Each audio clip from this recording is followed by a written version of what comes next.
Tomboy Official, what is up? It is officially the last day of Pride Month of 2024. It feels weird saying 2024 still. Like, I don't know why that feels so weird. It just does.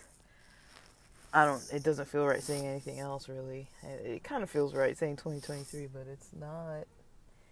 It is not. We are past the halfway point of 2024 and over the hump,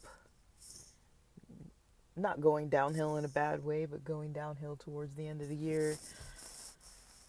We're at the peak of the year, the summer, the heat starting to warm things up. I think in some places a couple weeks ago it was snowing. I think it was like late May. I tuned into some podcast where they were saying they traveled somewhere and it was snowing, and that was like, I think just before June, but I was listening to it during June. Like, I was listening to it late.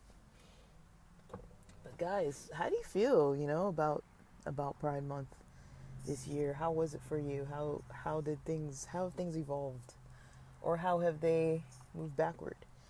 I guess I can talk about some of my experiences leading up to Pride Month and during Pride Month.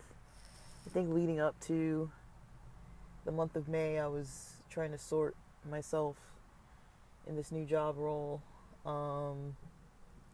I started April 29th, so pretty much May was like when I actually started, you know what I mean? When I actually started like doing my role. I've now officially passed the training phase, I believe, according to my last meeting. I don't know if they're going to still monitor me on any more tasks. I think I still have to be shadowed on a home visit because the one that I had scheduled, the supervisor went and canceled, and I still haven't scheduled the new one, but they don't seem to be pushing it, and I've got other things to do, and it's a short week this week. I'm not going to prioritize that at all.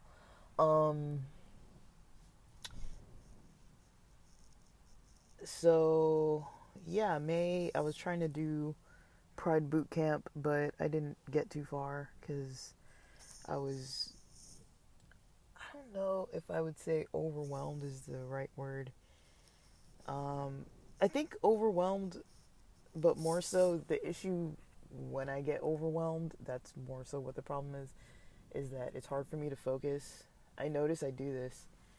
I get very like non-linear in my thinking and the way that I kind of like do things, and I'll be jumping all over the place and multitasking with things, and instead of just sitting there, with a blocked out calendar and saying this is what I'm doing from 8:30 to like 10 o'clock, and this is when I'm gonna take a break around 10:30, and this is what I'm doing from 10:45 to like lunchtime, and this is what I'm eating for lunch, and like work day or non-work day, like I can easily be all over the place. Like, I notice that's kind of one of the signs that I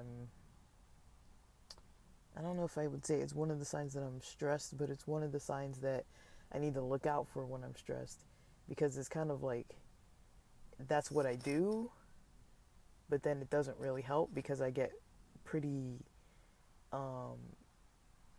like nothing fully feels finished, and then things feel like they're still stacking up, and then the pressure is kind of on more, and I don't really feel, how do I put this,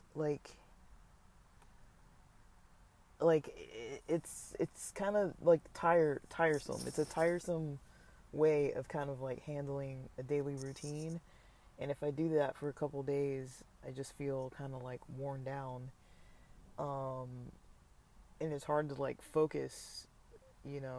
Like my focus gets off, and I kind of let it, and I kind of roll with kind of whatever it is that my mind tells me to do, instead of like having a game plan and like sitting and sticking through it. And, my mind tends to wander very, very easily when I'm stressed out, or when I'm kind of like overwhelmed or have like a big workload to kind of take care of. But I know I can finish it. It's just something about bouncing around through tasks when I'm kind of, maybe it's an anxiety thing. Like it kind of feels like I'm like avoiding certain tasks, or not just like sitting and just like staring and dealing with one thing at a time for a few hours at a time. It's more like I'm bouncing between the multiple things I have to do. I notice I do that, and so I did a lot of that during the month of May, um, and it was hard for me to kind of, outside of work, like get my footing with like, just the basics, sleep, eat, work out, eat healthy, get my exercise, sleep right. If I don't have those basics in place, it's really hard for anybody, I would say, to kind of do what they want to do or feel like they should be doing, or get things kind of moving forward on things that they want to, improve on. It's hard to really see the movement, and the month of May I was having a hard time seeing movement, but, and it's not just about work, but I did try to record some boot camp episodes, which would have been pre-Pride episodes, just to kind of prepare for Pride Month. I know for some people it's not all about, the drinking, the parties, the festivals, the drug-induced excitement and, going out and all that kind of stuff and parades. Some people do their own private thing. Some people do more of an introspective thing. So that's kind of why I like to kind of open up the floor for like a boot camp kind of thing.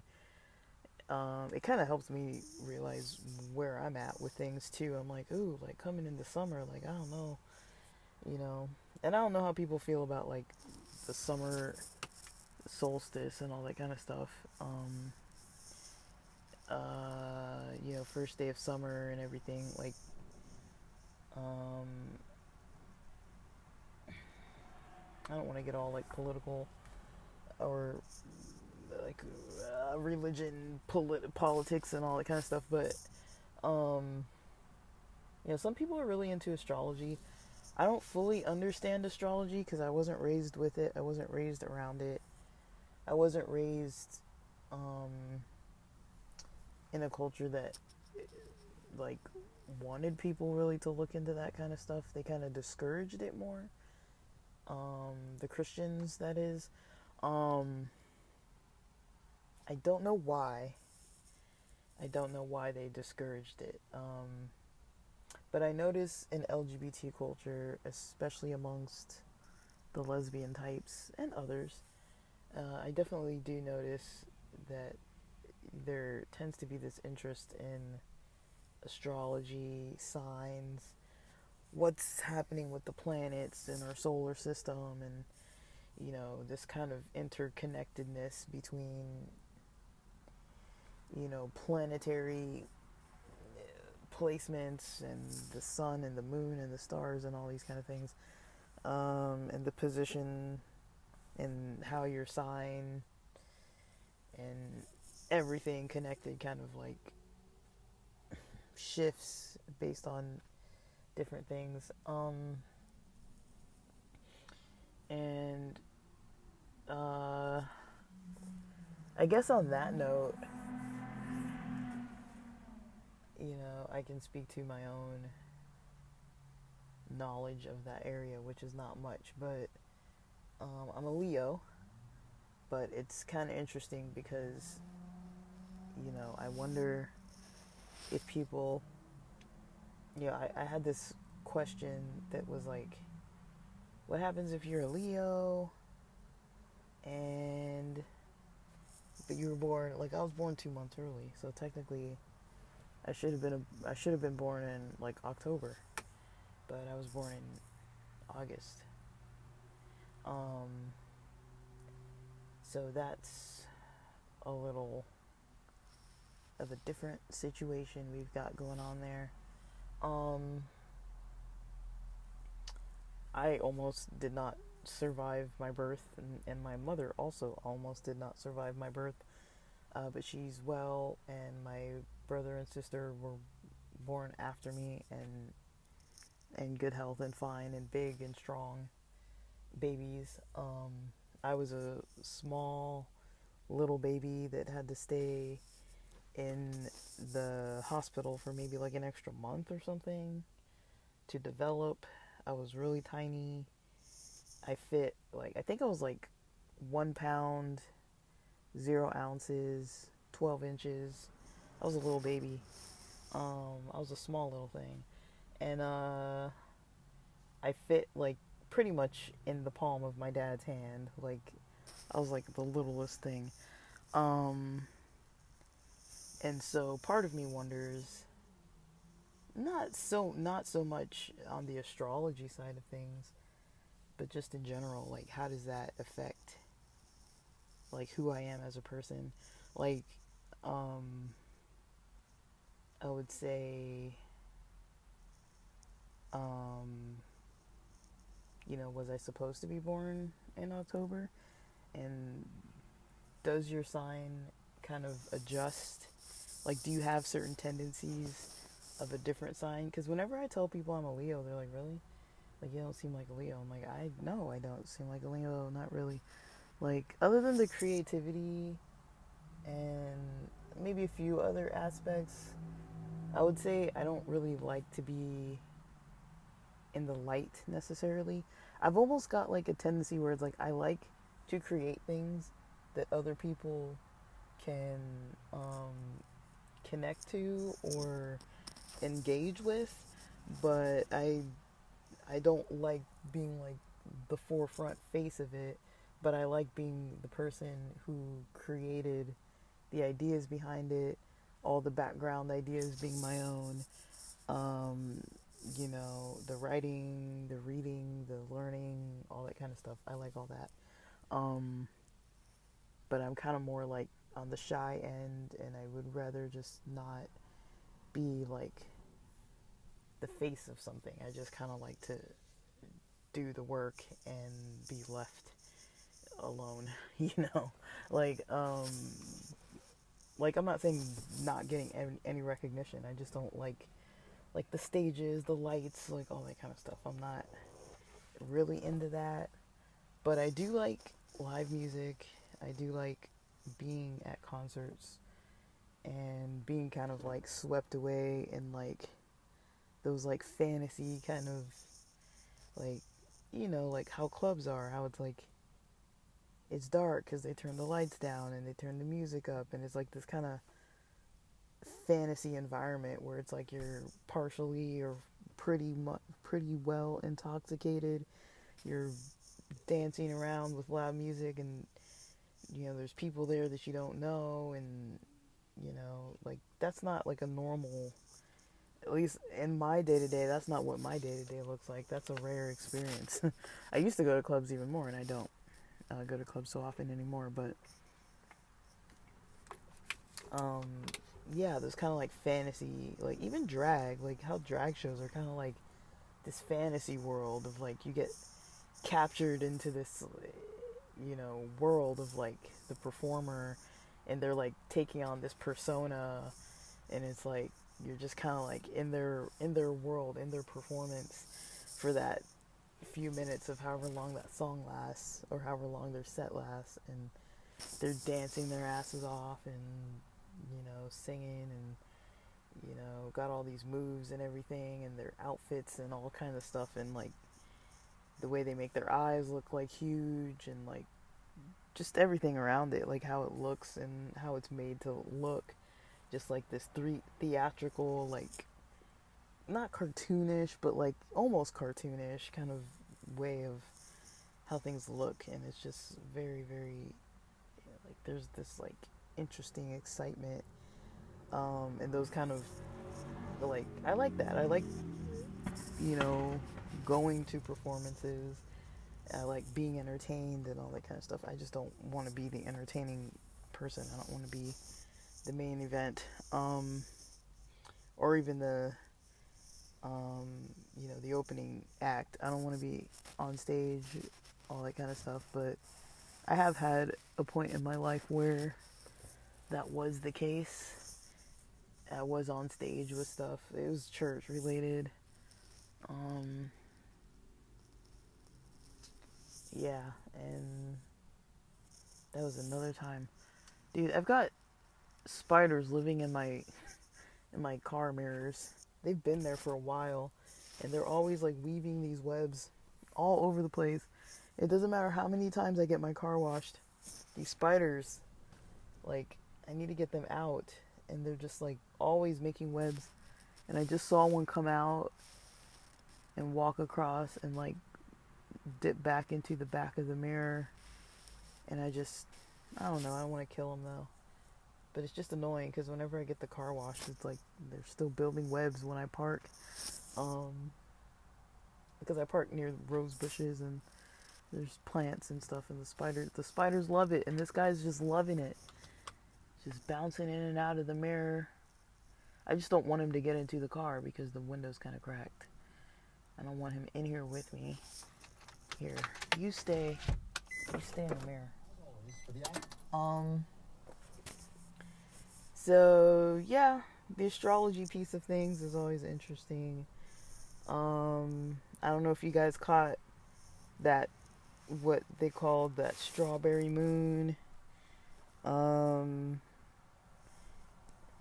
you know, we had some interesting moon events, I think in May and June, or maybe it was both June. Let me see, I took a picture of this one day where the sun was setting. It looked crazy. It looked absolutely nuts how the sun was setting. Dude, where's that picture? I have so many things on my phone. Oh, there it is. June 16th, so that was just before. Yeah, there was this day. It was June 16th, 7:58 p.m. I was driving, and the sun was setting right over the street where I was driving. And the sunset was huge. It was like a big, fat, orange sun. And, like, it looked crazy. It looked crazy. And I remember the moon being crazy around that time, too. And that was just before the solstice. That was just a couple days before. The 16th is a few days before the 20th. And so that was pretty cool. I was like, I gotta capture this. But yeah, seeing that was pretty cool. Definitely, you know, LA Pride was cool. The LA Gay Day with Friends was cool. You know, events are always cool. And I liked just being in LA, up in Hollywood, a couple times this this June. So that's been nice. I think San Francisco is just having their Pride this weekend. Am I wrong on that? And then, yeah, the first LA Inglewood Pride was this year. Unfortunately, Compton Pride didn't make it, but Inglewood Pride was sponsored by WeHo, and they kind of made their thing. I don't know what WeHo doesn't sponsor Compton Pride. I know they kind of helped them out that one Pride season, like the first time that they moved it to technically Chinatown, the first time that they moved it to where it is now, that park, because before it was at that art center or whatever it was called, which you could see in the background from that location. No, you could see it from WeHo. So it was in WeHo before. You could see it from like over by the Abbey. You can kind of see it like in the background. But yeah, like my Pride month was pretty good.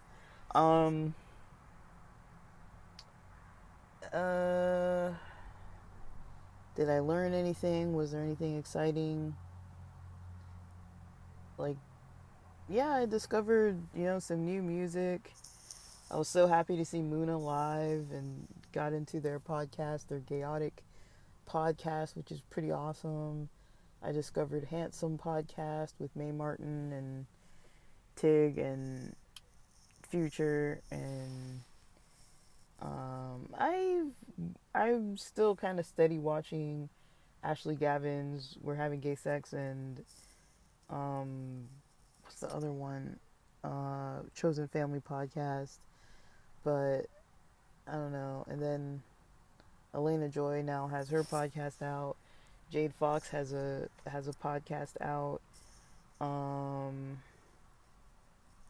they both, yeah, their podcasts are both pretty new. I think they both just started, if not in June, maybe in May or so. Like this year, like within the last couple months, they both started their podcasts. So, congrats to them. Check out their stuff. I'm trying to think of what else. What else has been going on? The Shy came back. That's one of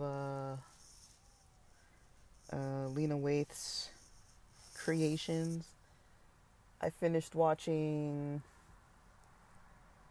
Dang, I always forget the name.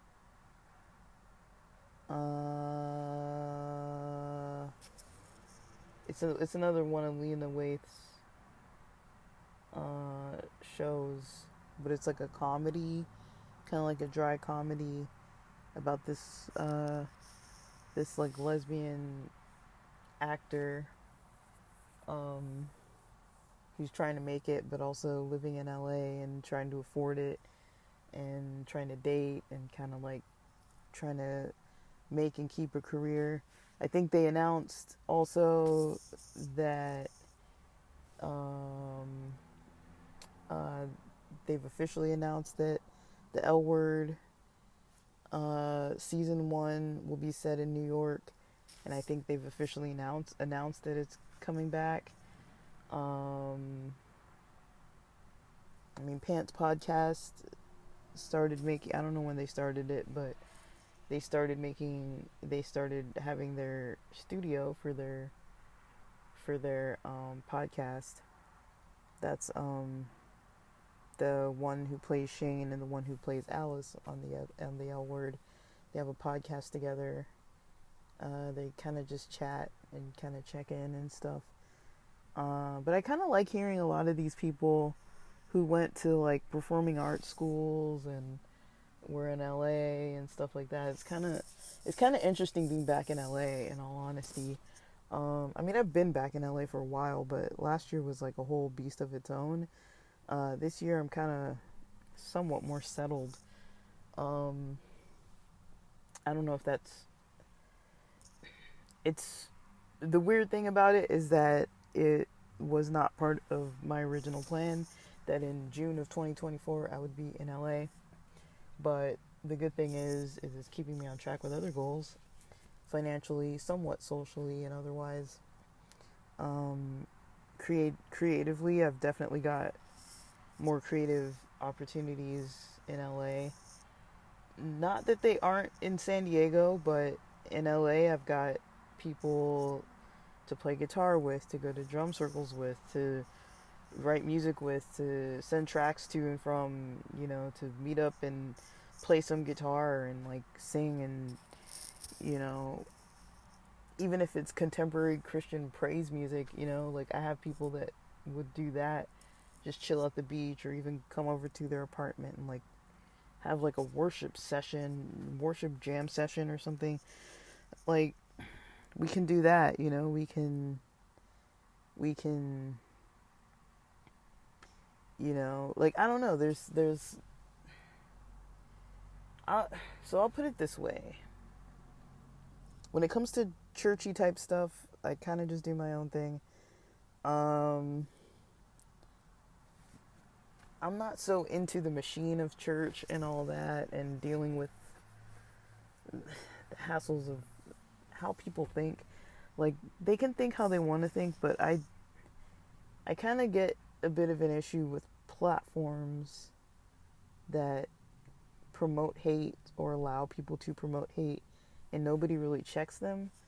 Now, I've been lucky that I've been involved in the past in churches where when the pastor said something about gay rights or gay, anti-gay something.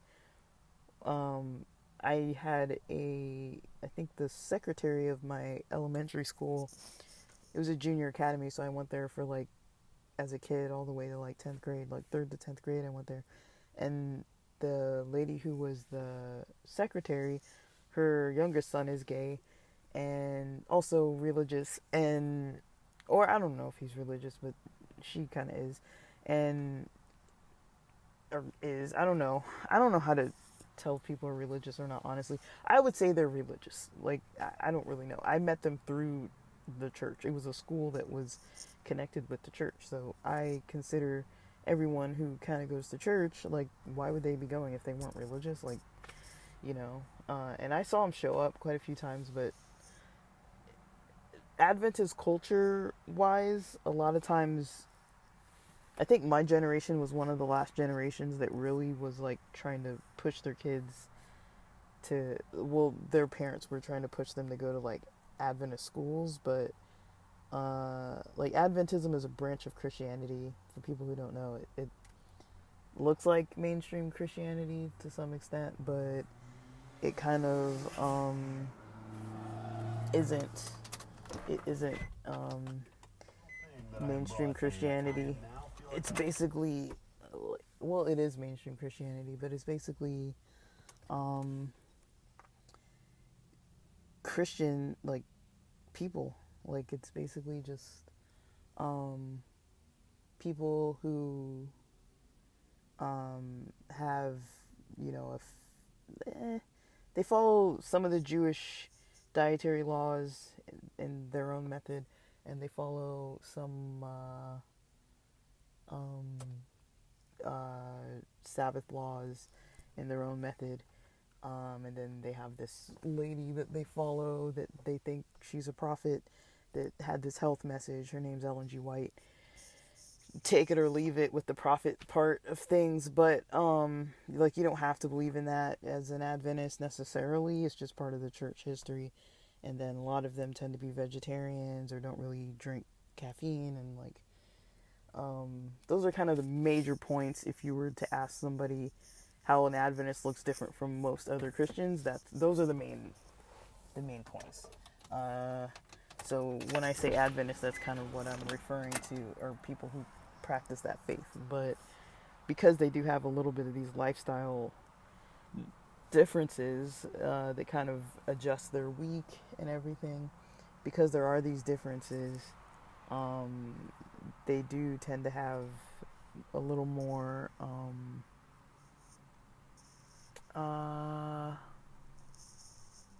because there are differences, they have a little more I'm blanking on a word. Like, they just have like a different looking lifestyle, especially surrounding like weekends, clubs, bars, not drinking, not doing drugs, that kind of stuff. But things have changed. Because now when you think about like cannabis and CBD and psilocybin and things like that, it's not the same as like drinking a beer or smoking a cigarette. There are kind of more like medicinal aspects to things, and so when we start talking about drugs and stuff, some of these religious things have kind of changed for some populations of people. But basically, I grew up around people who didn't really like, the church as a whole wasn't ever like fully supportive of gay people, maybe, but they wouldn't like turn you away and say don't go to church. But there was one message that I remember my pastor that I grew up with speaking on, where he was talking about the Bible or commandments or something, and saying something to the tone of like something about people shouldn't be gay or something. I don't remember what the topic was exactly, but that was kind of like the main message. And that secretary, who's the mom of the gay son, she pulled him aside and was like, don't, preach that again. And like, he didn't preach it again, not to my knowledge, unless he's been preaching it lately, but he didn't preach it again at all. And I was going to church all the time back then, so I never heard him once bring up that topic again. Um, and I was at another church where something came up where there was some homophobic remark, but it was kind of more like a general fight, a general argument as well. But the pastor nipped that as well in front of the whole congregation. He was like, I saw what you guys were posting on Facebook, and that's not okay for this congregation, for people to be posting stuff like that. And like, um, he's openly supportive of LGBT people. Um, he's said it multiple times. I've known that about him since a long time. This other pastor friend that I know, and him and this other pastor friend that I know, like they basically were. Why I say pastor friend is because I grew up in a culture of people that a lot of people went to. They became like they majored in theology or maybe double majored in theology and became pastors. And a lot of people went and did a year mission in another country or something, and like in some impoverished place. That's not uncommon. Like people would take a year abroad during college usually, to go be a missionary, and people would also usually go to Adventist schools, and people would also um, you know they would definitely study Greek and Hebrew. Like they had to learn it. I think you had to take Greek. Like you'd have to study certain, like at those schools you have to take like certain types of classes as electives and whatnot. And so some of the language, the biblical languages, were options. And then I had a lot of friends that majored or double majored in theology. Some of them got masters in divinity. Some of them became pastors. Some of them didn't really fully become pastors, but they got like a bachelor's in theology and stuff like that. So when I say pastor friend, that's kind of what I mean. It's like I wasn't maybe fully attending some of these people's churches, but they're friends that just happened to be pastors, and I knew them before they were pastors, and then I knew them once they were done studying and were officially considered pastors. And so I call them pastor friends. But basically, some of these, a lot of these guys I know, like, they're openly supportive. And I know Hollywood Adventist Church, they have trans members at their church. They have people, they allow membership for trans people or all people. They allow people to have positions in their church, all people, trans people included. They allow people to be on stage, like doing the offering call or doing like congregational prayers or doing whatever. And I mean, I was there for the conversation in Adventism where they were still debating if women should be able to be ordained. And it's like, isn't your church like founded by a woman? Like it's just so much like, and these were the friends that I had that I knew that were kind of like pastors, that were kind of maybe like role models, I guess you would say, of like what it looks like to not be hateful, um, and to still be able to kind of, you know, have a, like, practice your religion as a pastor, encourage your congregation to be good people, and speak on what that looks like and correct them when they're getting out of hand, and that's definitely what I witnessed, either correction from the congregation towards a pastor or correction from the pastor towards the congregations. Like I've seen a lot of that. And well, not a lot. It only happened like a little bit that I've seen, but that is positive, and that's something that kind of sits with me. Um, so I would say, you know, I grew up around an environment that like could have been less supportive or less. Uh, it could have been worse. It could have been worse. Like, of course, these people weren't like perfectly like, oh, like we're affirming and like welcoming all these gay people and all that. They weren't like necessarily like that, but there's a group called Kinship. They kind of sparked out of the Adventist church, and they're LGBT.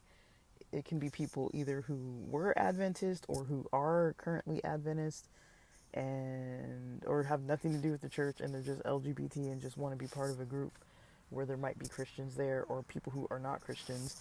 But it's basically an LGBT group that sprung out of the church. Maybe whatever that year was that I took an edible and called an ambulance on myself, that Pride, that's when they were kind of like, I think that's the first year they were established, and they had their, they call it camp meeting, but with a K. They had their meeting in San Diego that year. And so that's kind of the evolution I've seen in LA with Adventism. I don't know everything because I'm not that involved. I'm like way in the back seat.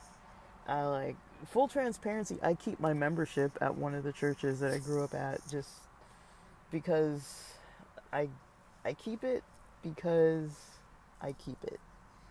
I don't want to denounce my membership or be like, no, I don't want to be ever around you guys. They asked me if I wanted to change my membership to a different church where I had been going afterwards. I don't even go to that church anymore, and at the time when they asked me, I hadn't been going to that church anymore either.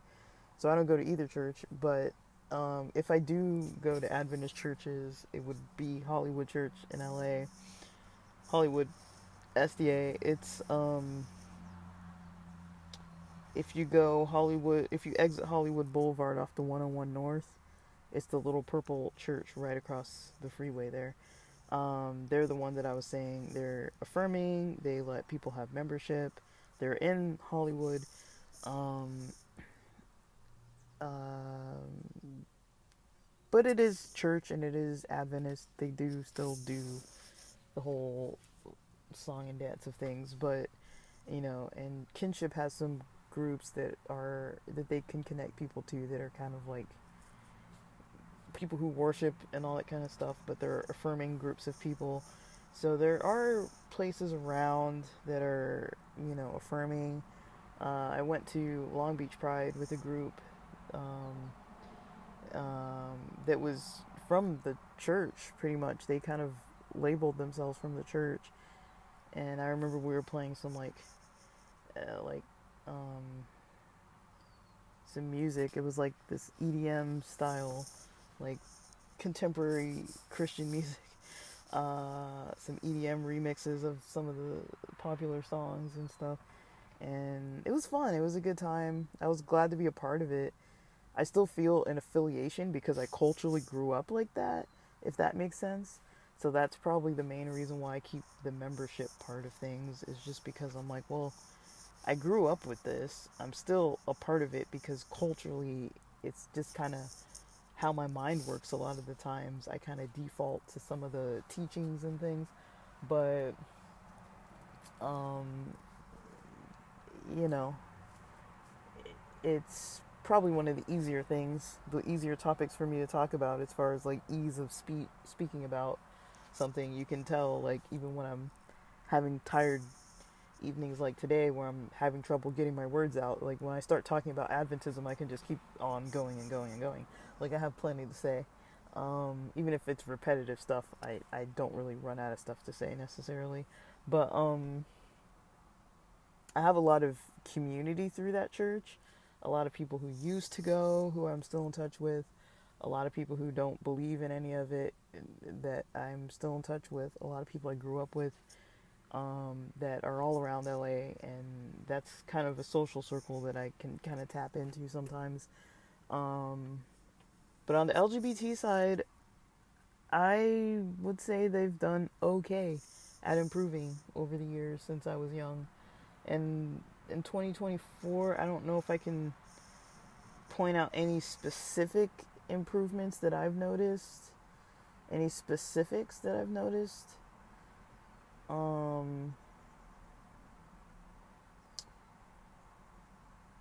I can't point out any specifics of how Adventism has kind of upgraded As far as my family, if I'm going through categories, as far as my family, I don't know where they stand on things. I think my sister went to Pride, but I don't know when that was. It must have been the end of last year or something. It was a long time. It was a while ago. But I feel like it wasn't all the way last June. I feel like it was after last June, but it wasn't this June. So I don't know when the Pride was where she was at in Santa Cruz, but she went. Her work had a banner. I think they're kind of like a kitchen, like some type of a kitchen that cooks healthy medical approved meals for certain people in a low income bracket, like that need those kind of meal prep and delivery. It's one of those services that she works for, or at least she used to. I don't know, but I think she still does it. Um, but yeah, she works for that site, and they were at the Pride Festival in Santa Cruz. Um, and yeah, but I don't really know. I think one of my cousins goes in Missouri, but I don't really know anybody in my family who fully acknowledges, like, especially the older generations. I don't know anyone who fully acknowledges anything like LGBTQ plus. You know, I can give an example. I overheard some of my family members, because my mom does a call on Sundays, and I overheard some of my family members talking on the phone amongst themselves, amongst siblings. These are my aunts and uncles, and one or two of them were talking about something like I didn't hear the whole conversation, but it was something gender related, where they were saying like, oh, kids, something about kids and gender. So the first thing I kind of heard was something about like my mom made a comment about somebody saying something along the lines of um um that it might have been a joke, but she said somebody took their kid to the vet and said that the vet should be able to help them because they identify as a dog. Um, and I was like, what? So it was kind of like, you know, how talking about like gender identity and stuff like that. Um, and so those are the kind of things that, like, I walk into the room and I hear somebody, like, I had been cooking something in the oven. I made these like bison meatballs. They came out of a frozen package, and I was like putting some chili on the stove because I was gonna use the bison and use the chili, um, eat it, like I made basically a meal. And then I made enough for me and my mom. She was on the phone, but she was about to be wrapping up her call, and I knew it was going to take like 10 minutes. And so I'm just getting the stuff out of the oven and putting the chili on, and I was going to go in the yard, grab looking for like the freshest tomato that's like ready to pick. And I found one that had kind of fallen. So while I'm like washing off this tomato, I overhear my mom say that kind of comment. So I know she wasn't the one who even, I don't know if she started the conversation, but that wasn't the beginning of the conversation. This conversation had been going on before I had even kind of like tapped into what they were talking about. And they talk loud, so I'm not saying that I'm like intruding, like overhearing like some private conversation. Like they kind of joke and laugh, and it's like on speaker, like on her tablet and stuff. And I can always pop in and like wave and say hi, but usually I don't anymore because I kind of just don't. I don't know. I go through periods where I care to say hi, and then other times I'm like, all right, like you guys just talk to each other. But I basically saw them, heard her say that, and then there were kind of two other aunts in the background, maybe three, that were kind of saying something along the lines of like, like kids not knowing about their gender, or like something about boys and girls, and like something along those lines. I couldn't really fully understand, because people were like over talking each other, and like the internet's all glitchy and everything. But I knew they were having some kind of conversation about gender, and they were having it in a way that like people have those kind of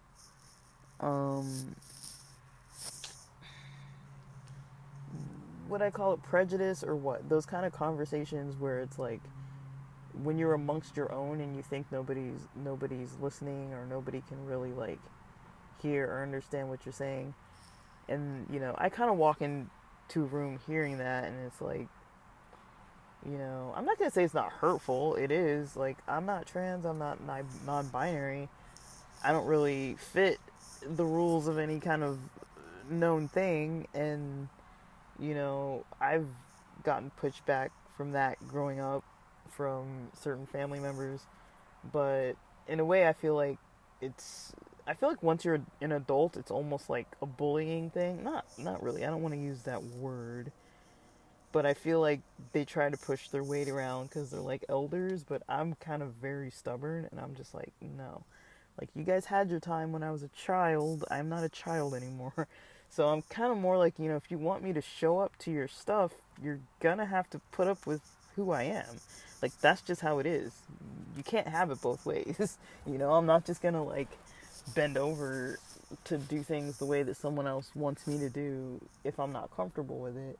If it's just a natural discomfort, I'm not telling you, hey, aunt, come over, but we have to go to a gay bar, and we have to go see a drag show, and you have to wear stereotypical men's clothing, put on a suit and a tie and wear a mustache, and come do this.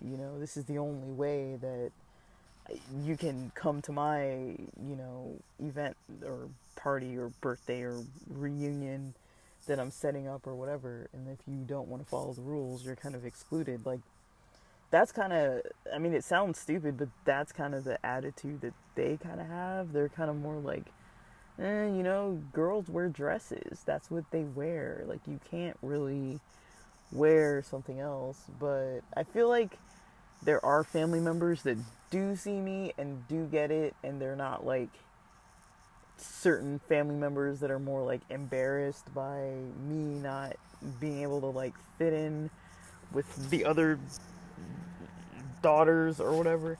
But I don't know, with my cousins it's not really an issue. We're kind of more of like a similar age and more open-minded, and we've got like more of an older African and Midwestern, traditional conservative family. And I cope with that by just being myself, and if people don't want me there as me, then they will not have me there. That's just how it is. That's how I've decided it's going to be. If you want me somewhere, you're not going to dictate to me what you need me to wear for you to be comfortable for me to be at your event. I'm going to wear what I'm going to wear. I mean, I wear things that are appropriate to the event. I'm not going to like show up in like basketball shorts and a tank top to like a wedding. I'm going to wear something wedding-esque. I'm just not going to maybe wear a ball gown or whatever and heels. That's not going to happen. And things like that. So, but yeah, I cope with it that way. I also cope with it by sitting still and listening. Like, I listen to people and I hear them. And I hear what they say when they think they're behind closed doors, or they think nobody's listening. And so these conversations that I overhear my elders or parents having, I hear it and I'm like, I think two things. I'm like, firstly, you don't really know what you're talking about. They don't. They're not educated on any of this. They don't know what they're talking about. They're not very open-minded to differences of ideas, or being open-minded to people's differences outside of their kind of like religion, um, they focus on what's important to them is that they are now the elders, that they are, still meeting and having prayer meetings and having my, saying some of my great grandmother's prayers and holding on to those spiritual and religious traditions. Um, they strongly want to continue that. I just think it's the same thing that happens with so many people, unfortunately, in religions and outside of religion, but people get confused. I don't know what it is when it comes to like sexuality and gender, but there's something there that maybe it's American culture, Western culture. I think because people have made it so taboo, people just lose their minds. Like they can't have these conversations. It's almost like, okay, it's not the same thing, but it's almost like, remember how I said, if you remember how I mentioned, did I lose my train of thought? The, I kind of lost my train of thought. But it's almost like when you have any kind of belief, like if you take gender or sexuality out of it. Oh, I was gonna talk about substances, like how I was talking about how back in the day it was more like alcohol. Like there's these other drugs and things existed. They existed, but if you think about things like cannabis and psilocybin and things like that, like people weren't openly having these conversations about, oh, go buy it at these places and you can have like a, it's medically healing and things like that. Like people, I think there was people, there were people who knew of the medicinal benefits of cannabis, but I feel like I only really heard about that with like cancer and things like that. You didn't really hear about it with like insomnia or anxiety and all kinds of things like that. You would hear about it with like, some prescription that you would get from a doctor for some major, like nearly terminal type of illness. It wasn't a conversation that was being had about, people having these, you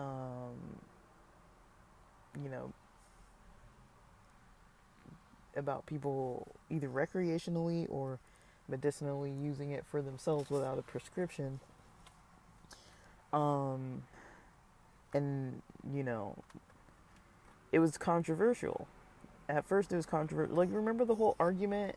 And then, I mean, I know people who use products like that literally. When I first started using stuff, everybody looked at me sideways, like, why are you buying pot? Like, why are you using that? Like, oh, it helps you with your sleep. Oh, you came to the party with edibles instead of getting drunk off your what. And then the next day everyone else is hungover, and I'm like, well, I just need some coffee and I'm gonna go to the gym. Like, I'm good. Like, but it took quite a few years, for people that I knew, where I was like one of the only people, me and like one or two other friends, and then more and more, now it's like it's hard for me to find people that don't use anything, ever, that are like my generation or so. Like, most people I know are pretty interested in it, with the exception of maybe like a few. And I'm not saying people need to be interested. I'm just using it as an example to show that like things can go from taboo and people having some weird like look at it sideways and not really have like any way to like talk about it until they've had an experience. And I'm not saying like people need to go out and have gay experiences, or whatever. That's not what I'm saying. I'm just saying, like, people who, it's a whole world that people don't know. It's a whole world that people don't know. It's a whole world people don't know. Like, and they know what, you know, the political side of things, where they show like these sensationalized stories of like these weird examples of like why some school is taking children to drag shows, and like what is going on with this, and like the harms, and these kids don't understand, and the parents want to be the ones to talk to their kids about this stuff. um and I don't have kids, you know. I've talked to kids somewhat at an Adventist school who asked me questions of a sexual nature, and I told them what I could tell them that I knew was not going to get me into any trouble. And I told them, you know, you need to ask your parents if I can talk to you about this, because I, you know, don't want to get in trouble if your parents haven't explained it to you. I don't want them coming up to me and being like, you know, because some parents would rather talk to their kids about this. But I gave them the most general answer that I could give them, that was an honest and true answer to their question, that wasn't writing them off. Like, I made sure they educationally knew the scientific answer to their question, but I was like, I can't really give you more details. And I can't even remember what their question was, but it needed more details, that's for sure. But, and I was like, if your parents don't teach you, you get sex ed at, like, in 2-3 years, you guys will be in the class anyways, and you can ask your teachers then, or you can ask your teachers. But me, as like the playground supervisor, you know, or the person tutoring you, or your computer teacher, I don't think I really have like any authority. And I was like in college, you know, like I'm like, I kind of know where, you know, people in that community still, you know, their parents had seen me grow up. They still consider me a kid, even though I was like probably 20 something. I kind of just knew that it's a taboo subject, so I'm not really allowed to really like just openly talk about stuff. But I did answer. I wasn't gonna just like not answer. It's like you know, you can't, like, you can give like an age appropriate answer to kids, and I think they were in like second grade. I wish I remembered the question. It was a good question too, but like I don't really have kids that I'm educating about sexual things, but it's like, you know, I saw kids on the playground. You know, there was this one boy. There was more than one boy that I grew up around or worked with when I was an adult and was working at the school that I went to as a kid. That Adventist school, that's pretty strict. Like, I saw a boy who liked to wear wigs, and he'd bring his mom's bra to school, and like it was kind of like he was just curious about a lot of feminine things. I've seen other boys that, you know, in the room where they would have like dress up clothes, this certain boy would always choose to wear the dresses and the heels and, you know, the pearls and the, you know, he looked like a Mrs. Doubtfire, like as a child, and he was always doing that from a very young age. There were a lot of kids that I knew had some kind of tendencies with certain things. You know, certain kids that wanted certain haircuts for certain reasons, or certain styles of clothing. Certain kids, you know, a boy who would be trying to kiss other boys in the slides and stuff like that. And like, it's just, you know, like, what are you gonna do? Like, this kind of stuff kids do. Like, I don't feel like they were like out of hand or anything. They didn't know, what they were doing. Like, they didn't know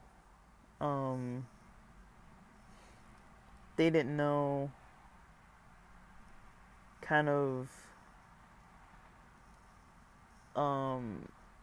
kids experiment with things, you know? I didn't see an issue with it, but I've seen kids get in trouble for stuff like that.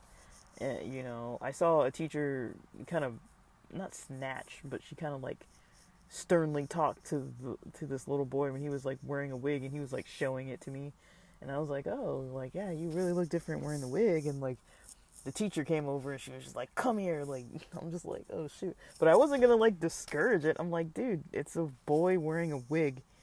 Like, I didn't really see a problem with that kind of thing. But, in that kind of culture, they see it.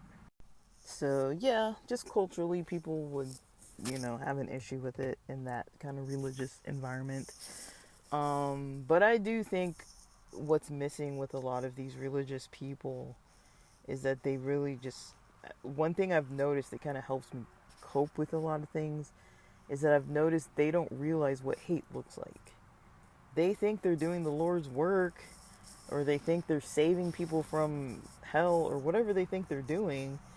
But it's like, yeah, like if you guys like read the Bible or like understood that like most of these religions are about love, you know, you're just picking and choosing these passages and things that you want to talk about. And then a lot of these people also don't know the history of these passages. They've never looked into the history of how a lot of these religious texts got altered over time to say all this stuff that was anti-LGBT, anti-gay, using words like, about homosexual acts, and that the word homosexual didn't even exist. If you check out this book called Unclobber, I think you can get a free copy of it. I don't remember, but if you check out this book called Unclobber, um, I don't remember if it's written by an Adventist or if it has a connection to Adventism, but it basically talks about religion and, you know, different ways that, you know, the church has used the Bible against, LGBT rights and LGBT people because it's a taboo. But I also think this stems from, I'm not making excuses, but I do think this stems from that so many people who were raised in religious environments experience this like sexual repression. Um, and I don't think that doesn't contribute. So I guess that might be the next topic I want to talk about. But um, you know, a lot of things, I think a little bit here and there has changed since previous prides. This is kind of my explanation of what I've seen over the last years, over this year, like between this year and last year, all the like things that I've seen in my life or in my environment or with the things that I consume entertainment wise, kind of what's changed. So for me, when I think about pride and celebrating pride, it's like, what did I learn about myself? How do I cope with some of these things? I've explained some of the ways I cope with some of these things. Like, really, when I look at a lot of this prejudice stuff, it's really just people who don't really understand what love actually is. Or they've just lost sight and they don't focus on love with certain populations, and they just don't see that maybe they're not fully aligned with their values, or maybe they need to challenge themselves. Like, and another thing that I feel like needs to be really, really flushed out, something that really, really, really, really, really needs to be, you know, uh, flushed out is these stories that people tell where it's like, how do I say this? From like a religious perspective, where there's like child abuse or some pedophilia type of thing going on, and then if it just happens to be the same gender, then they call it like homosexuality. But I'm like, nah, that's not the same thing. Like, homosexuality is not the same thing as that, as abuse. That's not the same thing.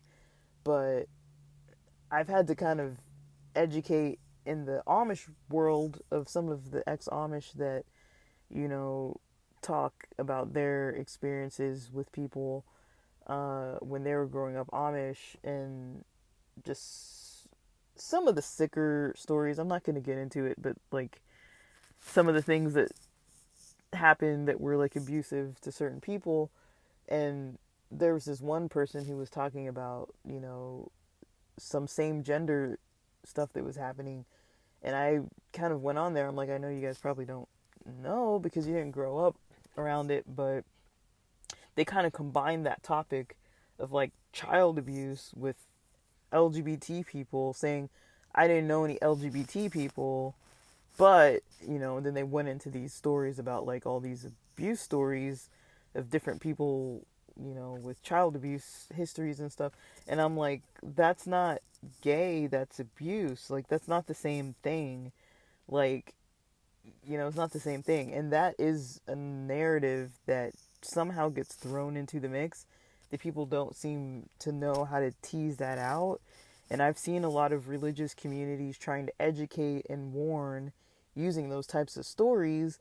And it's bad. I mean, abuse is bad. Child abuse is bad. Any form of child abuse is bad. It doesn't matter which genders are abusing which genders. It's all bad. I don't care. Even age ranges, it doesn't matter. Abuse is bad. Like, it's just all bad. Like, I don't have anything good to say about it. But especially, the people who lie and manipulate and try to get away with it because they know they're in the wrong and they're like abusing people and all this stuff and they don't get help for their problems. But somehow the LGBT community has been, those people have been thrown into the conversation of LGBT rights and stuff. And so that comes up too when people are talking about like restrooms and, genders and restrooms and all this other kind of topic. And I do see that coming up a lot where it's like, what are we talking about? Like, we're not talking about the same topic. We're talking about abuse. It's almost like if somebody was talking about marriage and like, oh, you should go, get help for your marriage. But they were labeling divorce or something and saying divorce is the same thing as like domestic violence. It's like, no, the domestic violence is actually abuse. That's abuse. That's not actual like a marriage. That's not the same thing. Like it's not the same thing. Like these aren't the same topics. Domestic violence might happen within a marriage, unfortunately, but it's not the same thing, and I think sometimes people don't know how to tease out that, like, if this is abuse and this is a community of people, you know, and they somehow overlap the two. Um, so I don't really know. Like, that's the kind of stuff that I think is still happening on the religious front, as far as like people when they talk about, LGBT people. I think that is something that, if they don't know LGBT people, they might not know that that's not the same thing, or, you know, I don't know. People might not know. They don't really, and they're not taught. Like, there are churches and religions, mosques and other groups that I've heard. I watch a lot of religious content, you guys. I do.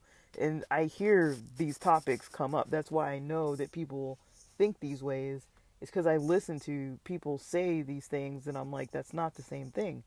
I've heard people who are trying to understand, about LGBT people, and these are some of the questions that come up for some of those groups of people, especially within religious groups. And I think that's one thing that if they could kind of learn that that's not the same thing, a lot of them would be kind of more like, oh, okay, like that has nothing to, they don't have anything to do with each other, you know, like gay people, gay rights movements and everything aren't supporting like abusive people, child abusers or any other kind of sexual abusing people. Like, that's not the same thing. It's not what we're talking about at all here.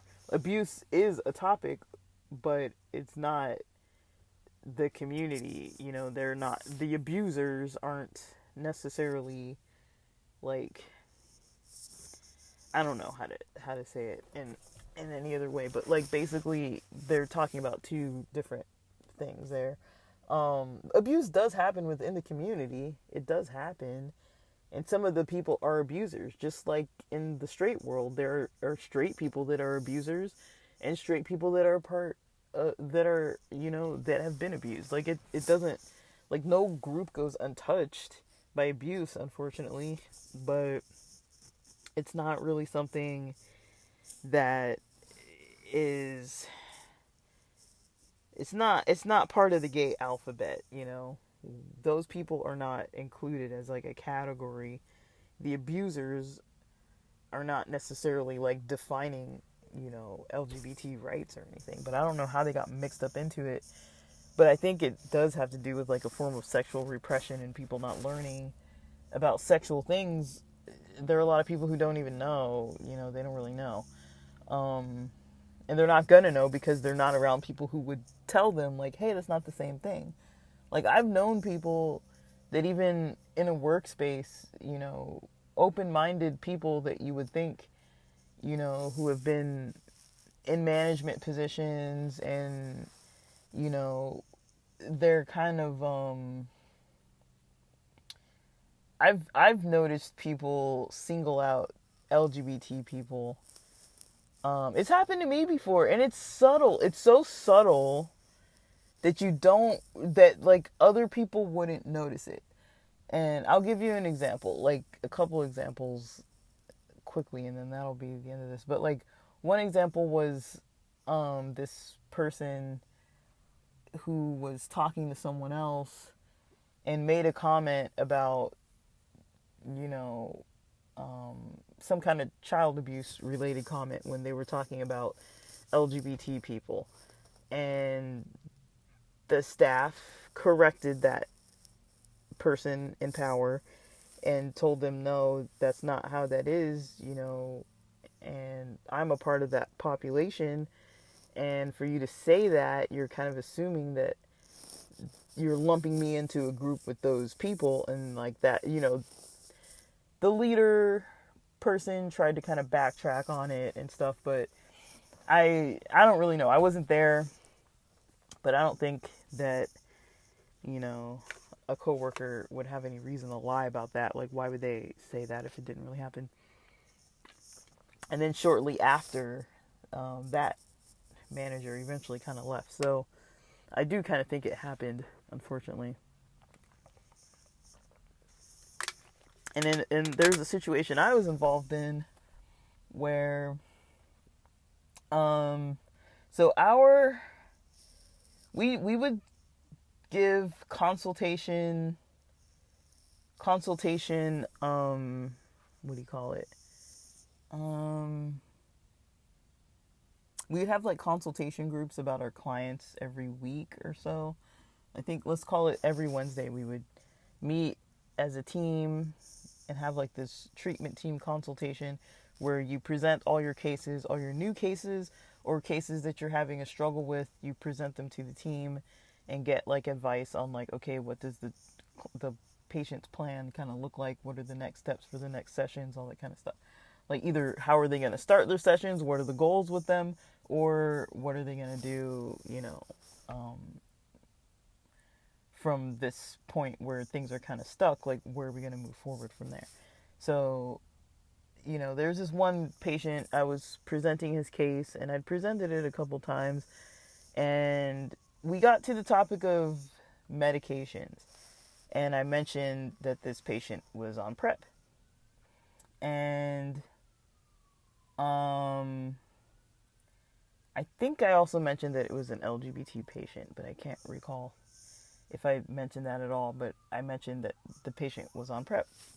Now, mind you, I knew this supervisor, and in my role, we talk about we list medications, but we never really like talk about like what was it for, like what is it used for, like what's the indication of this or anything. Like that's not my role. I'm a case manager. Like we don't talk about medications like that. Like we can list them and talk about, they're taking this now, or they decided to stop taking this one against medical advice or whatever. we would just talk about medications and just like if somebody asks you, oh, here's the list of meds they're on, and I would never ever I've worked it like 9 years counting practicums and that job. 9 years I've worked at that job. Probably 7 of those years, this same supervisor was overseeing my work. Not once, but this one time when I mentioned prep, did this boss ask me what it was to talk more about prep. Can you tell us more about that? And it was kind of one of those things where I was kind of damned if you do, damned if you don't kind of thing. Because I was like, well, I know what it is. But I kind of froze up because I was like, well, if I talk about it, you're going to know that I know, because she kind of was putting me on the spot. And it is a medication that does have to do with sexuality, and STDs, STIs, things like that, prevention. And just the way that she asked was kind of like, you've never asked me to explain any more about any other medications ever. Ever. You've never once asked me about any other medication, so why this one? Why this one medication do you want me to talk about it more? In front of a group of all of our staff. Why do you want me to describe this? When everyone else has Google, can look it up. She knows what it is. Why can't she describe what it is? And so she was kind of like putting me on the spot. And I kind of was like, I see what you're doing. And I don't know if I played dumb, but I was kind of like trying to find the words to like explain it. Because I was like, well, I wasn't expecting to really explain this because, we don't talk about medications. And I feel like it was kind of one of those moments where it's like, as an LGBT person, you kind of get put on the spot with certain things. And they're like, oh, why don't you educate us on this? It would be like if I talked about like the name of like a type of a surgery or something, of like a trans person getting a surgery of some kind, and like use certain terminology, because that happened as well when I talked about a trans patient once, and I mentioned, I don't know if it was a procedure, or I mentioned something, there was like some terminology that I used where they were kind of like, can you describe what that means? And I'm just thinking like, oh yes, I can describe what that means, but I'm thinking like, whenever it comes to like LGBT related things, why am I the one that you're asking to describe more information, and it kind of, it didn't get out of hand, but it kind of got, like, I noticed it. I was like, ooh, like, you were asking me this because you know something about me. Like, I knew that this boss kind of knew, I don't know, there were subtle things, I've talked about it before, but, they were never, I don't know, I don't even want to say it because it's stupid to say, but there are things that you kind of notice, like, they seemed to kind of like always make sure that they were never in the bathroom at the same time I was, or like they always kind of made sure that I walked in front of them and they never walked in front of me up the stairs or whatever.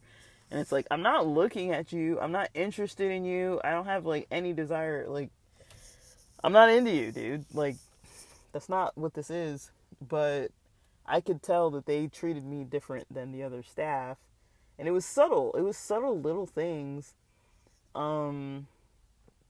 Like, even for, one of the holidays, they gave me, like, a men's, it was like men's socks or something like that. And it was kind of like stuff like that where I was like, I get what you're doing, because you see, but also, like, don't put me on the spot, you know what I mean? Don't put me on the spot to try to shine and, like, educate the world on, like, LGBT things. Like, I don't want to be that person, It's like, why go out of your way to, like, add extra, like, have me explaining extra in, like, a case conference meeting than you would ever have any other staff explain on the same topic. because whenever we talked about certain topics, like when you've been somewhere long enough, there's certain stuff you just never expand on. And like maybe if it was like a cultural meeting or something like that, like, and we're talking about like LGBT topics, then it's like okay, but in a regular meeting, like why are we going out of our way to expand on all these LGBT topics? And I'm not saying that staff don't need to learn or be aware, but it's like I felt like she was like asking me a lot more than I had ever seen or heard her ask anybody else ever. You know, like you don't ask anybody else these questions when they have LGBT clients. Like, why are you asking me to explain more? You never ask anybody else to explain more. Like, why are you asking me to explain more?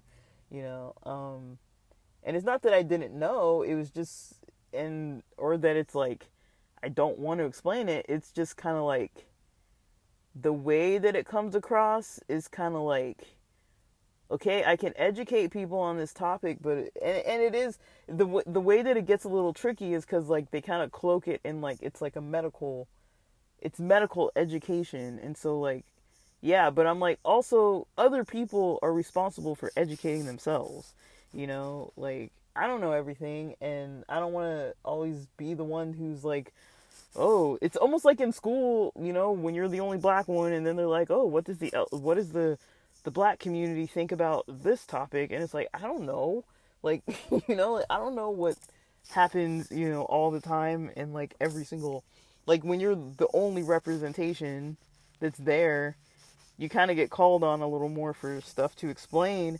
But I feel like also other people should be responsible to educate themselves. I don't think that's my role. I think as a boss, if she knows the answers, it's her role to educate everybody.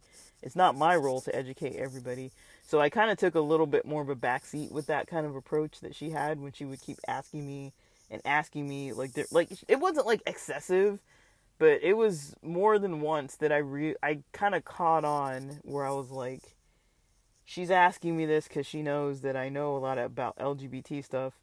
She probably knows I'm gay, but I never told her that, and she probably knows she's asking me for those reasons. And she probably overheard. Like we would talk about like Pride and like Hillcrest and Riches and all sorts of gay stuff like all the time, like on our breaks. And so I'm pretty sure she overheard that. But it was still a little bit like, why were they asking me? Why are you asking me so many questions about this?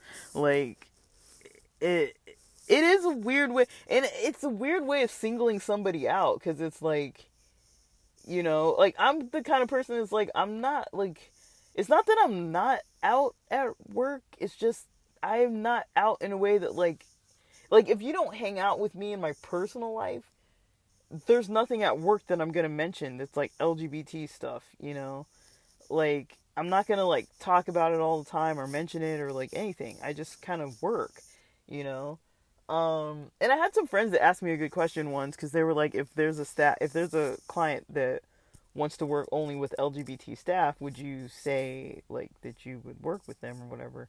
Would you, like, broadcast, like, hey, like, I'll work with them? But it's just weird. It's weird. I've had weird experiences, with people. It's just, some people get extra excited about it. Some people get extra not excited about it. I also don't fully believe in, like, the whole, like, you have to come out kind of thing. And I would never think that you have to come out at work. Like, that just doesn't feel appropriate to me. Like, if there's a reason to do it and you want to, cool. But, I don't think you should have to. And I feel like, in a way, like, sometimes the more you are the one getting called on to answer certain questions, it almost, like, puts you out there. It's kind of like, why aren't you asking everyone else to answer these questions equally? Like, why aren't you asking them about trans things? Why aren't you asking this person about, like, PrEP? Like, why aren't you asking everybody? Like, shouldn't you ask everybody? Like, why are you just asking me?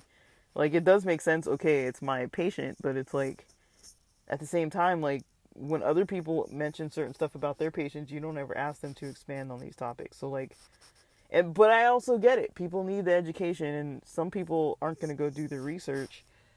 So I don't know where I stand with that kind of stuff. It's kind of tricky, but I don't really like it. I'm not like a big fan of bosses trying to like push their weight around in that way, because like you're kind of damned if you do, damned if you don't. Like if it's not a safe environment and you're the one who's always like speaking up about the gay stuff, you can become a target. And I kind of know that, which is why I was like, I don't really want to start speaking up about stuff, because like I don't know what these people think. I don't know their political agendas and all these kind of things. Like I don't really know where everybody's coming from. So even if I would be comfortable talking about it between me and the boss, or me and a couple coworkers who kind of know what's up and we kind of know each other on a personal level, I'm not like that with all the coworkers. And so I don't really want to be like standing out with all the coworkers. Like, I think bosses need to pay attention to that and kind of treat things equally. But I I and I guess with this job, the only other thing that came up was one of the one of the supervisor. He was saying like, oh, like, I don't know. He didn't like ask me like how do I identify like with pronouns or whatever, but he was just, I think he said, if I'm saying your pronouns wrong, let me know, or something. Like he kind of like said that, and I was like, trust me, don't worry about it. Like you're fine with the pronouns. Like, I'm fine with what you said. Like there's no need to try to correct you, because I know people get confused, and I know that, I don't know. Sometimes I'm like, you can see people trying, but it's like frustrating, because like, dude, I was just trying to have this work meeting. I wasn't trying to like go into this whole conversation, but like that's something that happened. So it's kind of like, I guess this year is a big like navigating things, just being able to cope with things. I know that I can cope with things. That's the thing now, that like I think I'm better at it. I think I've kind of got, my mindset of like, oh, these people just don't know, or where I can be patient with people, where it's like these people just don't know. And I'm around so many religious people that like it's there's a lot of people I know who don't really know. But I do want to talk about this religious sexual repression thing. I think I've talked about it before, but it's just kind of coming up with these topics. So happy Pride, guys. Happy end of Pride. It's a lengthy episode. Basically, I might not be clear in why I'm posting it this way, and talking this way, but it's kind of like to show, what I see as growth, what I see as areas that need more work, either in my personal life, or things that come up, or ways that I can address things, or how I can perceive things, or look at things, or deal with things, or manage things. And then just the world around me, what I'm seeing change, what things I've seen change since last year, even, or even in recent months, like since last Pride. Just kind of a reflective period of like, what does it look like now? What did it look like then? What have I seen evolve over time? I think it's good to pay attention to that kind of stuff, because sometimes we can get caught up in all these political stories, especially with all these politicians, and then the upcoming elections and stuff. There's definitely, the LGBT stuff is definitely a hot topic, and it's gonna keep coming up. Whatever the freaking Pope or whoever the heck, I don't know how they translated that term, faggotry or whatever, and it's like, geez, these people, like, what are you doing? Like, what are you saying? And you even see the Catholic Church kind of like talking about the same, you kind of see them saying the same thing, how it's like, there are people who have been let into the church where we know it's even in a joking way, but it's also a very serious thing, that the Catholic Church somehow is known to have sexual abusing people in the church in powers of position. Like, how on earth, like, I don't think there's any other church that like has that as a reputation, but it seems like it's such a problem. It happens so much.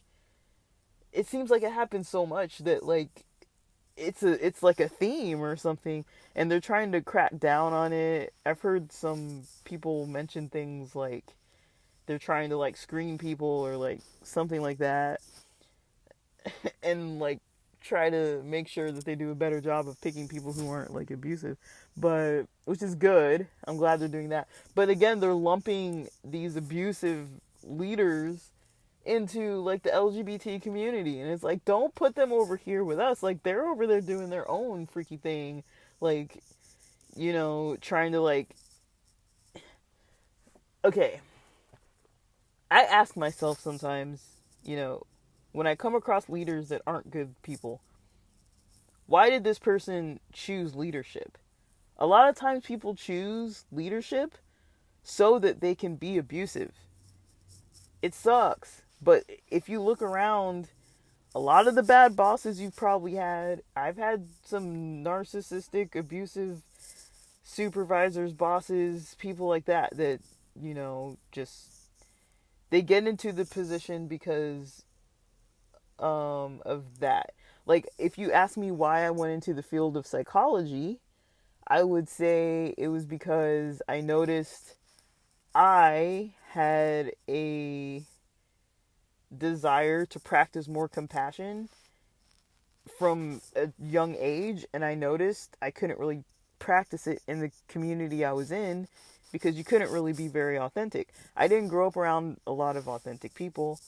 I grew up around a lot of sarcastic people or judgmental people and gossipy people and people who kind of like couldn't like wait to tell everybody's secrets to everybody. And I was like, I believe in creating safe spaces.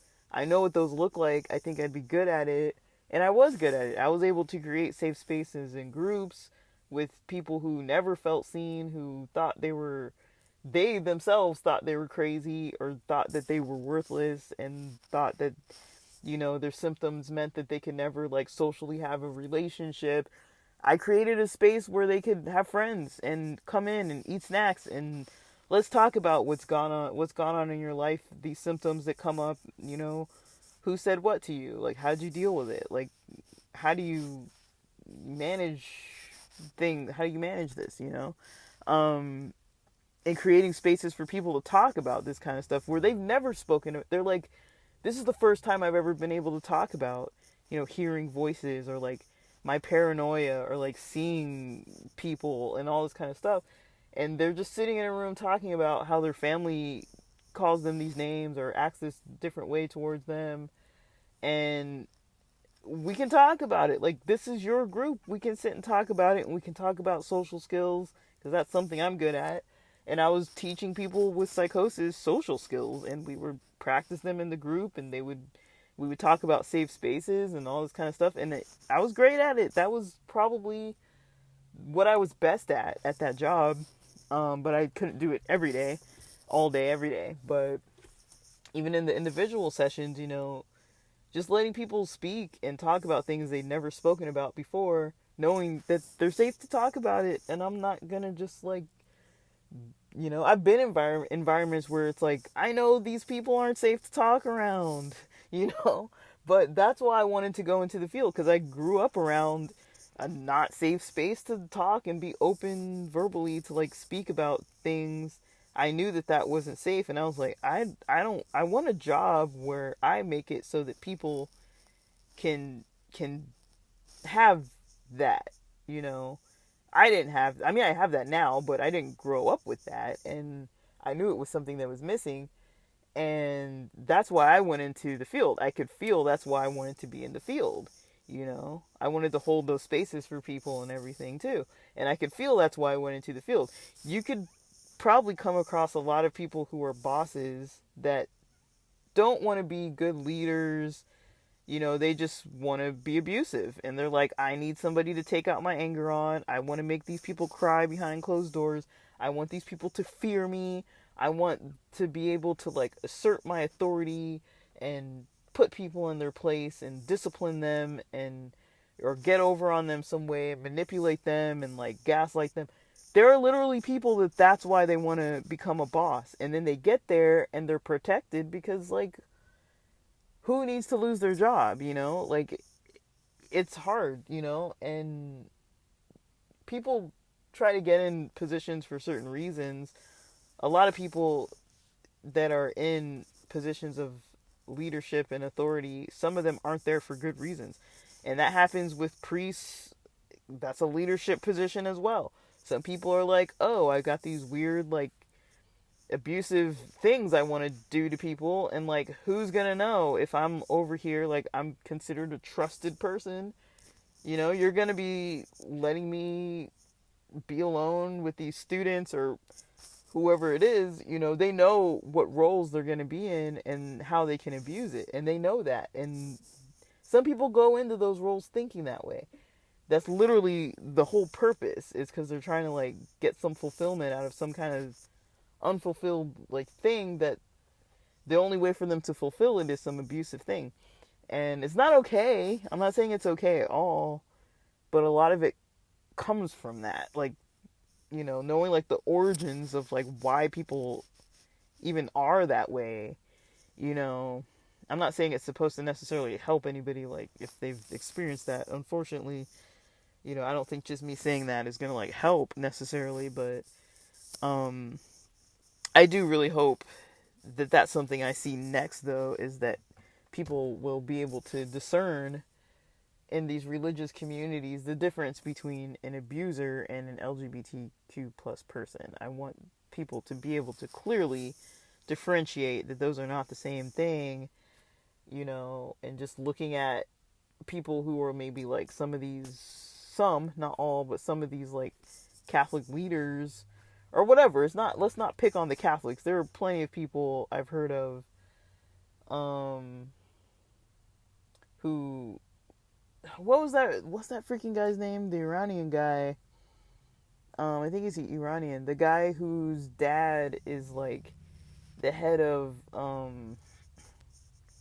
Hamas. Like, he's one of his sons. The guy, he's very open and verbal about, you know, he experienced abuse, unfortunately, by some extremist people in that religion.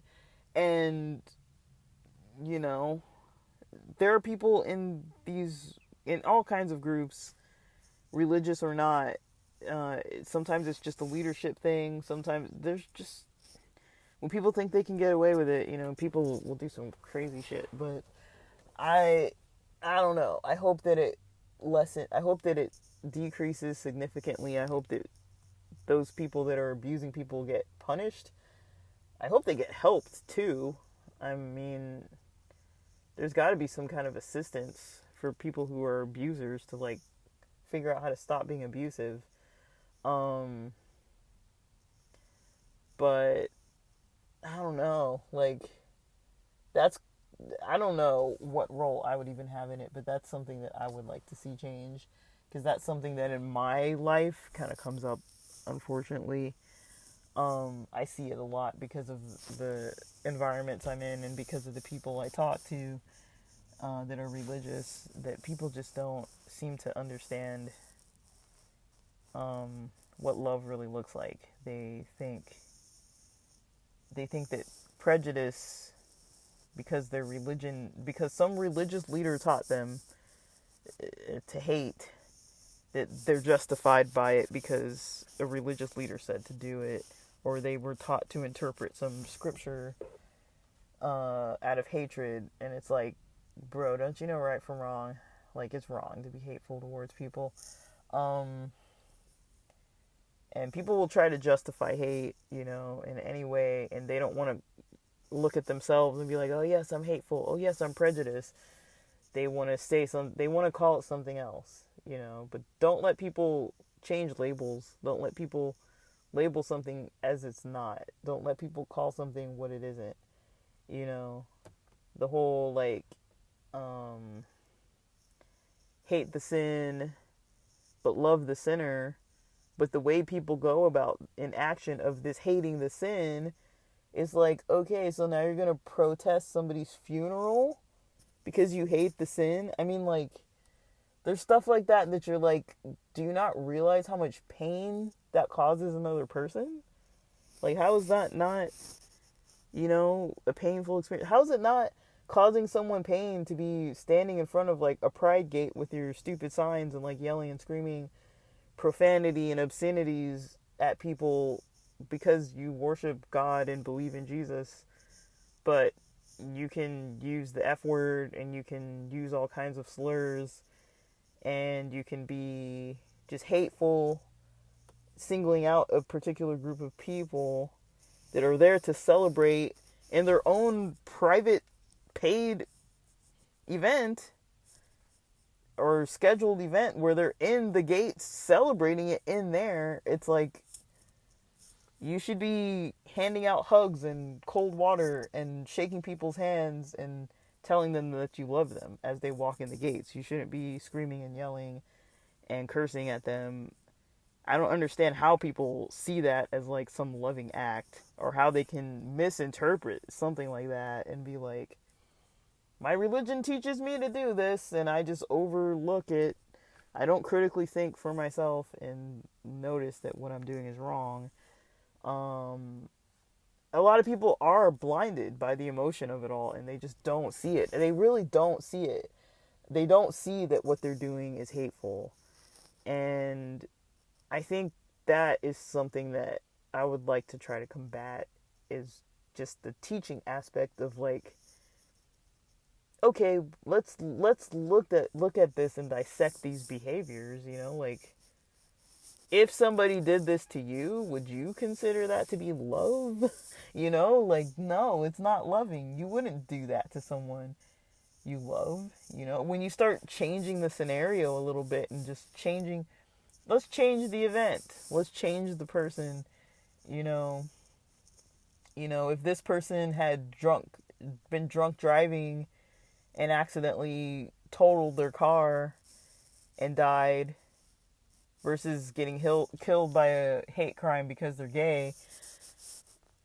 Like, if somebody drove into something, totaled their car, died in a car accident, would you protest their funeral because they were drinking? No, you probably wouldn't. But because they're gay, even though they got killed, by someone, people can still justify protesting a funeral and stuff. It's weird how people don't see the difference. But it's easy to be blind. It's easy to be blind, especially when there's not a lot of reflection and you're not like hearing other perspectives. I actually do have compassion for those people. Strangely enough, I feel bad for them that they carry so much hate and they carry so much pain that they cause themselves about things, when it's like, it's easier just to love somebody. It's easier maybe not to spend your whole weekend protesting something and hating. Like, how do you feel after you've been screaming and yelling profanity at somebody's funeral? How do you feel after that? Do you feel better? No, you feel like pissed off and like angry and like irritated and like just being around that kind of energy and stuff. It's like, to just be like that into like trying to like shut somebody down and like make yourself feel heard by like being the loudest bad mouthed person you can be. I mean, that's not going to make you feel good at the end of the day. You're not going to wake up the next morning like proud of yourself, or happy. I think if people realize that that's what they're doing and how they're hurting not only other people, they're hurting themselves too while doing these types of things. Like, people need to focus more on being charitable and loving and giving and not hateful, and realizing that their words you can use words to save lives, I mean, that's what therapy is, Like, people can come into therapy not even wanting to live, and you can have a conversation. Like, there's nothing you can do to really tell somebody something so that they just, okay, I fully changed my mind, I'm not going to do this anymore. But just being there for them with words. Like, you're only there for them with words. In therapy, you're only there with your personality, with words, with compassion, with just being present. That's how you're there for somebody. You know, that's what people need. It doesn't even matter if you believe in the same thing, you know? It's like, none of that matters, you know? Like, people need to get back to, you know, trying to be a community and be able to live with people who are different from them. Like, this is freaking America. Like, get over it. People are different from you. You know, if you want some different experience, figure out how you can get yourself to the moon and go live there in your own colony by yourself with all of your own kind, you know? And especially in major cities, it's like, I mean, come on, we've got people coming from like God only knows what other countries, you know, for whatever reasons. Like, if they can be accepted from everywhere, just like come in, you know, come on in. And then you've got your own citizens that still don't fully have rights. I mean, like, there's something weird, you know, there's something weird going on. But, you know, I think people need to take a step back sometimes and be a little bit more careful and caring and sensitive and compassionate, and stop trying to like change everybody to be what they need them to be. Like, and I think LGBT people, you know, it's easy for us to be like, oh, I want everybody to be open-minded about LGBT rights. And like, not everyone's going to be open-minded. I'm not saying everybody even has to vote for things, but don't outwardly make hate, you know? Creating hatred, hate actions, hate in the air and the energy, and practicing hatred. I think people need to really look at what they do and notice when they're doing that. Because a lot of times I realize people don't notice that that's what they're doing. They don't notice that they're practicing hatred. They think they're down for a good cause, and they think they're in the right mind. But I think people need to be taught that certain things are not okay.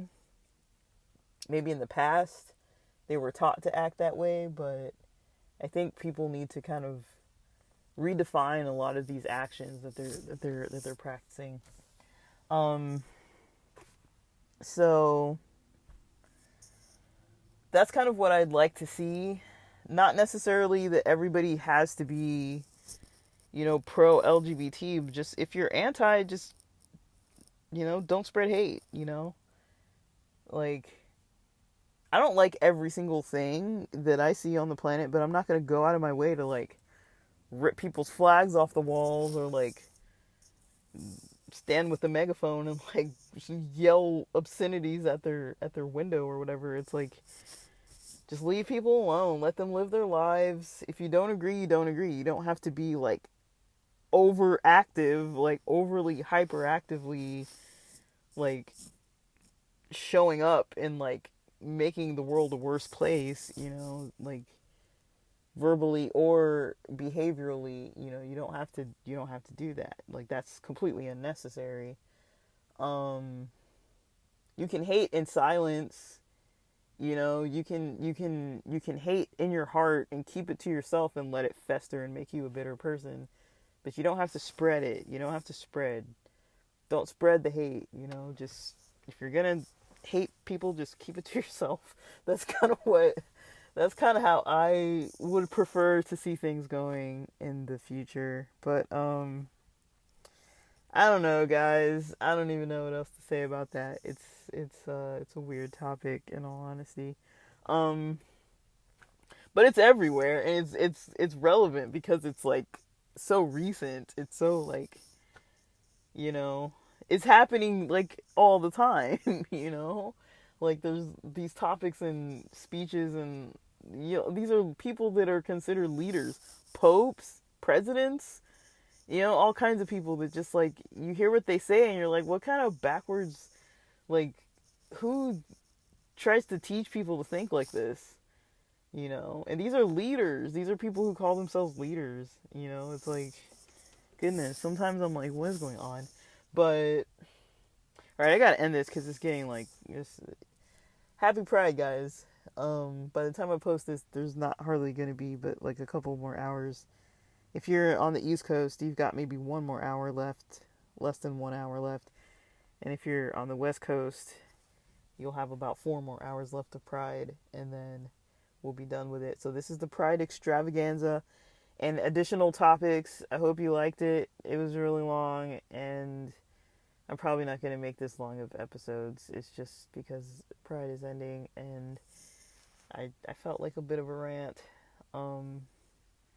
But hopefully you guys enjoyed. Hopefully there's good food for thought in here. I didn't want it to sound negative, but I hope it's helpful. All right. Happy Pride, guys.